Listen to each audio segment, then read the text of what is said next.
Le déclin d'un empire géant, ça commence comment au juste? Oubliez les gros champignons nucléaires ou les déroutes militaires épiques.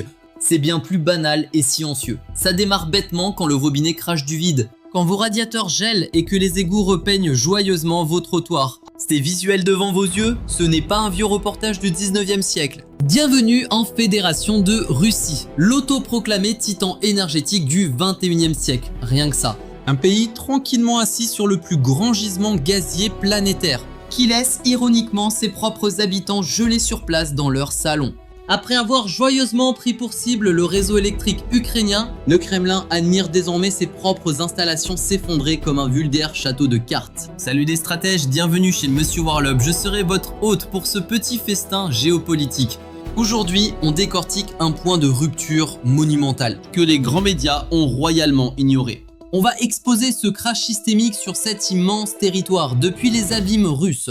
Défilons aurifères sibériens jusqu'à Belgorod près de l'Ukraine et comment ce désastre ronge l'armée de l'intérieur. Dans un instant, on vous explique pourquoi une métropole, célèbre comme la capitale aurifère sibérienne, croupit dans des ténèbres moyenâgeuses depuis des semaines, et le lien fatal avec les magouilles économiques moscovites. Mais voyons d'abord comment le conflit est brutalement revenu frapper à la porte des bourgades frontalières. Prenons Belgorod, pile sur la bordure sud-ouest du pays. Ce carrefour névralgique abritant environ 380 000 âmes sert d'artère vitale pour perfuser logistiquement le front ukrainien. Sauf que fin février, cette municipalité a fait un bon gros blackout général. D'après le Moscow Times et quelques espions indépendants bien informés, un cocktail de drones et missiles a pulvérisé l'eau, l'électricité et le chauffage urbain. On ne parle pas d'un simple fusible grillé. Avec la délicieuse ingénierie soviétique, tous les réseaux sont joyeusement imbriqués. Les fameuses centrales thermiques couplées, affectueusement nommées TETS, balancent à la fois le jus et l'eau brûlante aux habitants. Touchez ce nerf sciatique urbain et c'est le coma immédiat. C'est d'ailleurs le bingo qu'a subi Belgorod. Suite aux frappes, extinction des feux totale sur l'agglomération. Plongé dans un froid de canard sous le point de congélation. Mais la cerise sur le gâteau fut l'arrêt cardiaque des pompes à eau. La mort du réseau a non seulement coupé les hydres liquides, mais a aussi transformé le traitement des eaux usées en mares stagnantes. La sueur froide des politiciens locaux en dit long sur le désastre. Des canalisations bouchées sans courant, c'est une véritable bombe sanitaire et biologique à retardement. Quand cette fine couche de vernis civilisé qui maintient une ville en vie s'écaille, bonjour l'anarchie pure. Le désespoir affiché par le gouverneur est un sublime aveu. De l'incompétence stratégique du pouvoir pour blinder ses propres lisières. C'est super de balancer des roquettes chez les voisins, mais empêcher des toilettes de vos concitoyens de déborder, ça demande un état compétent. Et ce fameux gouvernement a plutôt l'air d'avoir les yeux rivés sur les tranchées. Bilan des courses, on admire des terminaux d'Asie en flammes jusqu'à Borisovka. Franchement, ces pluies de drones prouvent un truc. Que le grand bouclier russe est une vraie passoire face aux redoutables tactiques asymétriques. Croyez-vous que cette pagaille s'arrête sagement aux frontières directement touchées par la guerre? Si c'était vrai, on mettrait ça sur le dos d'un simple pépin local. Sauf que la vraie catastrophe est planquée bien plus profondément. Dans cette immensité sibérienne épargnée des bombes, où corruption et je m'en foutisme font d'innombrables ravages quotidiens. Je vais vite vous décortiquer le cauchemar économique derrière tout ça, car c'est exactement là que le château de cartes s'effondre. Pour l'instant, tournons notre regard très loin à l'est. Faisons un road trip d'environ 5200 km ou 3230 miles vers l'est depuis Belgorod jusqu'à Irkoutsk. Bienvenue dans la charmante bourgade de Bodaïbo. Franchement, ce n'est carrément pas un bled ordinaire. C'est ni plus ni moins l'Eldorado sibérien. Un filon magique crachant une grosse part de l'or russe, bourrant les caisses de l'État avec de merveilleux milliards de roubles. Logiquement, une ville aussi blindée devrait avoir des infrastructures en béton armé. Pas vrai ? Eh bien non, c'est un fiasco monumental. Il fait un bon moins 18 degrés Celsius là-bas, et les pauvres habitants de cet Eldorado grelottent sans chauffage ni eau potable, depuis 3 foutues semaines complètes. 3 semaines. D'après les potins locaux et les médias russes encore indépendants envoyés sur le terrain, la ville a subi 2 énormes pannes coup sur coup en moins d'1 mois. À peine le premier pépin réparé maladroitement avec du scotch, qu'une seconde explosion thermique a carrément mis sur la touche environ 200 maisons et d'innombrables infrastructures sociales. Sans chauffage par moins 18 degrés Celsius. L'eau gèle, prend ses aises et fait littéralement péter toute la tuyauterie. Les locaux tentent de survivre sous des stalactites générées par les fuites. en plein froid. Le fameux état d'urgence a été activé et on songe sérieusement à évacuer tout le monde de ces fribos géants.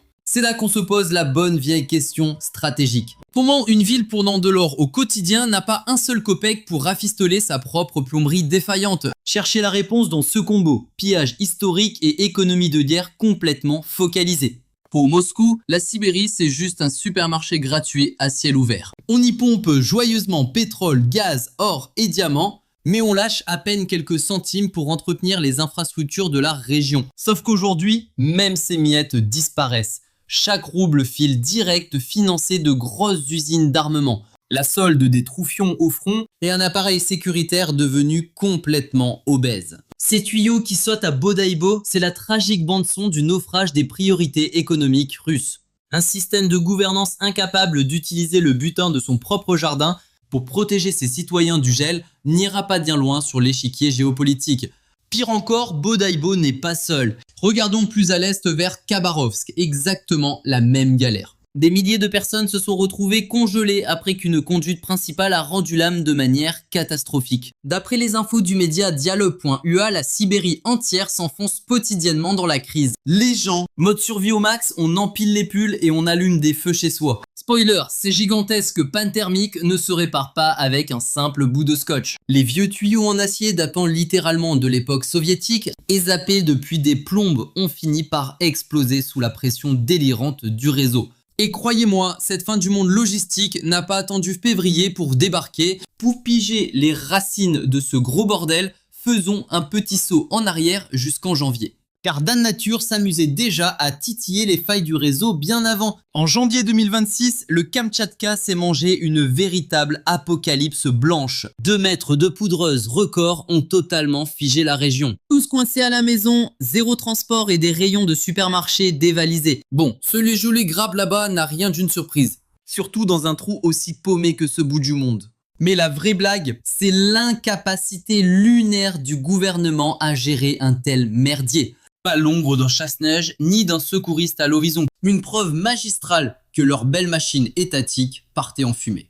Vous savez pourquoi? Les gars censés déblayer et vous sauver la mise ont tous été envoyés au front ou mutés à la fabrication d'armements. Au même moment, c'était exactement le même niveau d'incompétence totale autour du mythique lac Baïkal, la plus grande bassine du globe. Des milliers de vacanciers coincés pendant des plombes sur des pistes glacées devenues mortelles. Avec des secours à la ramasse, les mairies ont prouvé qu'elles savaient gérer la crise comme des brels. Tout ça ressemble à de simples caprices météorologiques sans aucun lien. Sauf qu'en regardant bien la situation globale, tout pointe vers une seule et dure réalité. Le système public russe s'effondre littéralement, complètement siphonné par les coûts astronomiques de leur délire militaire. Allez, voyons un peu comment ce naufrage magistral vient pourrir le quotidien des gens normaux, surtout quand on tape dans l'école ou carrément le portefeuille. Faut se l'avouer, un pays qui laisse carrément tomber ses gosses a déjà tiré un énorme trait sur son propre avenir. Les trucs que je vais vous balancer prouvent direct que le Kremlin a des priorités totalement pétées. Direction la Transbaïkalie, ce bout du monde complètement oublié par Moscou, coincé entre Chine et Mongolie. D'après des potes du Baïkal Journal, un petit média local indépendant, 70 gosses de la zone, se tapent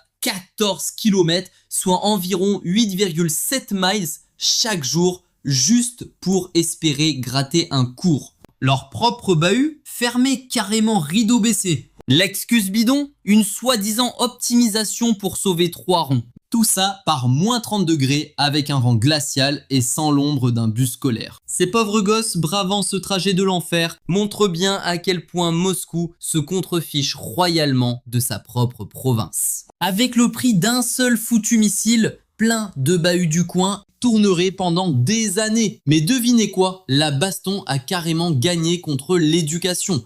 Et cette dinguerie budgétaire dépasse largement le cadre scolaire. C'est tout le porte-monnaie de ces régions qui se fait saigner à blanc. Toujours selon les derniers retours du Baïkal Journal, les aides vitales pour Angarsk et Bratsk, 2 gros poumons industriels locaux, ont fini à la poubelle. Ce fric était vital pour rafistoler les routes, sauver les hôpitaux et le social. Sauf que là, on a coupé le robinet à bifton.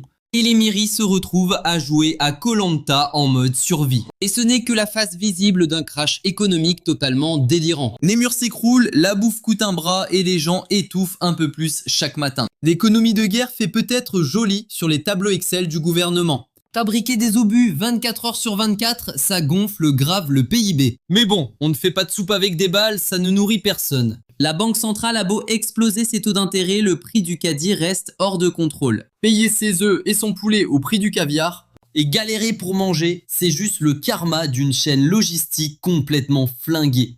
Sans parler du vide intersidéral sur le marché du travail. Bah ouais, il n'y a plus personne pour bosser vu que les gars sont au front. Quand t'as plus un chat pour récolter le blé ou faire tourner les usines, ni de chauffeur pour rouler les camions jusqu'au supermarché, l'étiquette qui explose en rayon, c'est juste la loi basique de l'économie les potes. Alors pourquoi toute la tuyauterie et le réseau électrique ont fait boom cet hiver? La faute au méchant froid polaire? Tu parles mon œil, oui. C'est juste l'addition bien salée de 20 piges de magouille et d'aveuglement total. Le secteur du logement, la fameuse Communalka, sert de distributeur magique aux oligarques depuis des plombes. Sur le papier, tout est beau. Des milliers de milliards de roubles ont soi-disant rénové ces vieilleries soviétiques. Sauf que ce pognon n'a jamais vu l'ombre d'un tuyau. Ça a plutôt financé des villas de dingue en plein Londres. Des méga yachts au soleil et maintenant ça part en usine d'armement. Résultat des courses, monsieur tout le monde claque des dents dans son salon en plein blizzard sibérien et raque pour tout ce fric détourné. Le pire, les gars capables de colmater ces fuites ont tout simplement disparu. Ils sont passés où les bons soudeurs et les pilotes de tractopelles? Et ces ingénieurs qui sauvaient les meubles à chaque grosse galère. La plupart ont été embarqués de force pour creuser des trous côté ukrainien. Et ceux qui restent ont filé fabriquer des armes pour des salaires en or massif. Bref, c'est pas juste la ferraille qui tombe en miettes. Tout le savoir-faire qui faisait tenir le bousin a été pulvérisé par l'obsession militaire du gouvernement. Voilà comment un pays réussit l'exploit de se tirer une énorme balle dans le pied. Entre les canalisations gelées à Bodaïbo et le blackout total à Belgorod, des bahuts fermés en Transbaïkalie jusqu'aux tickets de caisse absurdes au supermarché. Qu'est-ce qu'on retient de tout ce bazar? C'est officiellement le game over. Pour ce mirage russe en carpon-pâte façon village Potemkin, l'Empire qui joue les gros bras indestructibles pour impressionner la galerie à l'international, s'effondre de l'intérieur, terrassé par sa propre rouille, ses caisses vides et sa chute démographique. L'histoire nous a prouvé que les grands empires ne crèvent pas juste au combat. Rome ne s'est pas cassé la figure en 24 heures. Au début, ils ont juste laissé pourrir leurs aqueducs. Ensuite, les routes sont devenues impraticables, puis l'économie entière a fait plouf. Les tuyaux russes sont d'énormes glaçons par moins 18 degrés Celsius. Et spoiler, l'État n'a ni l'envie ni l'argent pour dégivrer tout ça. Cette vague de froid va marquer l'histoire, pas juste parce que le Kremlin grelotte, mais surtout parce que leur célèbre pacte social a joyeusement explosé en plein vol. Jouer les protecteurs infaillibles pour au final plonger les citoyens dans le noir. La misère glaciale, croyez-moi, cette colère enfouie va faire bien plus de dégâts qu'une simple roquette. On continuera de décortiquer les impacts géopolitiques de cette galère et voir comment ces fissures internes vont plomber l'ambiance au front dans nos prochaines vidéos. Pour ne rien rater du spectacle, décryptez les non-dits et devinez les prochains coups d'échecs mondiaux. Abonnez-vous fissa à la chaîne de Monsieur Warlog. Animez la cloche et lâchez votre meilleur pouce bleu. Ici votre analyste de choc, on zappe la surface pour toujours creuser les vrais dossiers. Faites gaffe et restez au chaud.